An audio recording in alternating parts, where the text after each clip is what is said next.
It came in loaded on a flatbed trailer in 2 pieces. The spherical dot representing the eye on Ironman was unloaded first using a forklift. Next came the 4-sided hollow steel and metal box. The 9-foot square metal monument was also lifted up to be placed on metal legs atop cement footings.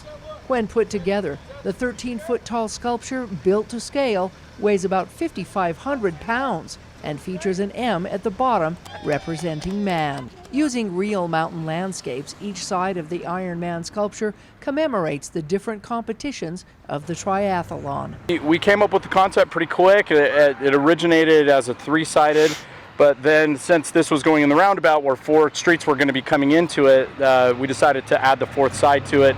And now that 4th side is going to end up being the Ironman World Competition logo. We thought, well, let's use stainless for the sky, use the mountains and rust them for the background, you know, so that you've got the mountains and the plateaus and then the stainless for the figures. Yeah. So the contrast is striking. 3 generations of this family worked vigorously over the past 4 months to start and complete the project. Learning the art of blacksmithing from his father and grandfather, Rick Prazen passed on his knowledge and skills to his son and grandson. I'm a 4th generation blacksmith, and so as a 5th generation, for him to be able to learn metal artwork as well is exciting. It's pretty cool. It was 12 years ago the Ironman first came to St. George in southwest Utah. In that time, about 75,000 visitors and athletes have come through to experience the 70.3-mile swim, bike, and run triathlon.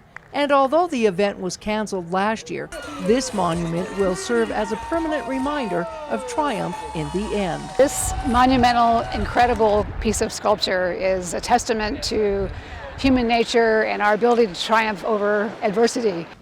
The sculpture was installed just in time for the North American 70.3 Championship on May 1st and the World Championship on September 17th and 18th, right near the finish line. As they come down on the bike to transition and then go back on the run, they'll go right past it, and then they'll pass this sculpture on the way into the finish line. So, because the Ironman brings millions of dollars into the community each race, the sculpture was commissioned by both the city and the county as a permanent investment on what the Ironman means to our community. this monument will reside here permanently, not necessarily in this location, but it will be a legacy piece that stays within the community for eternity.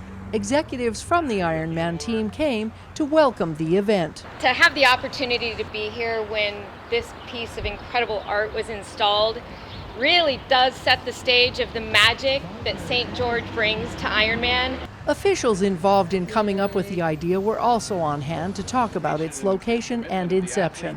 We're at coordinate 00. Everything stems off of this location, so it's very appropriate that the Ironman sculpture be at the heart of our city in 2021.